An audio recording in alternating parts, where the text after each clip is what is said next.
বাচ্চা যার এরকম আছে আমার মতো, তারাই জানে যে বাচ্চা নিয়ে যে কি পেরেশানির মধ্যে থাকতে হয় সারাটা দিন।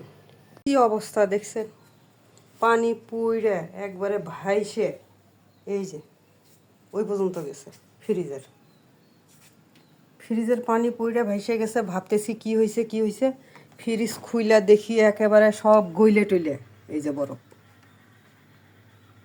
তামান কিছু নোংরা হয়ে কি হয়েছে, এই যে গইলে গেছে। আমি তো ভাবছি যে ফ্রিজ মনে হয় নষ্ট হয়ে গেছে বা কোনো কিছু পার্টস পাতি নষ্ট হয়েছে।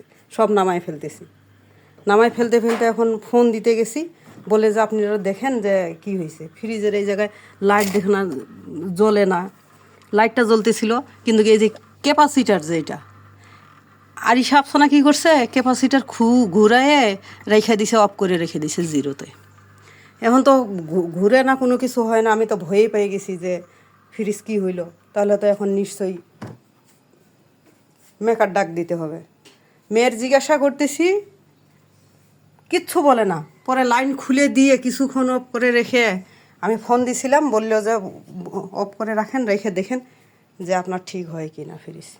পরে একটু নাড়ানাড়ি করে এই যেটা দিয়ে খোঁজাখুঁজি করলাম, পানি অফ হয়ে গেছিলো। আরেকবার দেখাই, এই যে জায়গা ফ্রিজটা ময়লাও হয়েছে অনেক, একবারে পানি দিয়ে ভইরে গেছিলো। এই জায়গাটা খুঁচায়ে পানিগুলো নামাই দিলাম। কইছি যে ফ্রিজটা পরিষ্কার করব, বন্ধ করে রাখছিলাম, তার আগেই তো নষ্ট হয়ে গেল। এখন তো দেখতেছি ফ্রিজ চলতেছে মাশাআল্লাহ। তাহলে একটু কেরামতি করলেই আমরা অনেক টাকার হাত থেকে বেঁচে যেতে পারি। এই ক্যাপাসিটারটা ঘুরে রেখে দিয়েছিলাম না। তো এরকম কিছু সময় আমরা অধৈর্য হয়ে যাই, কিন্তু দেখতে হয়। এই ফ্রিজ ফাঁক থাকলে হাওয়া ঢুকলে বরফ গলে যায়, হাওয়া নিতে পারে না। লাইন লুজ কালেকশন থাকলে এমন হয়। তা আরিশা আফসানাই যে গোসল করে এসে দাঁড়াইছে ড্রেসিং টেবিলের সামনে, শিকার যায় না যে ও নষ্ট করছে। এখন ওর মুখ দেখেই আমি বুঝতে পারছি যে ও ছাড়া কেউ এই কাজ করেনি। নাকি আরিশা আফসানা, তুমি করছো? ভিউয়ার্সটা বলো, তুমি করছো? যে গোসল করে এসে দাঁড়াইলো।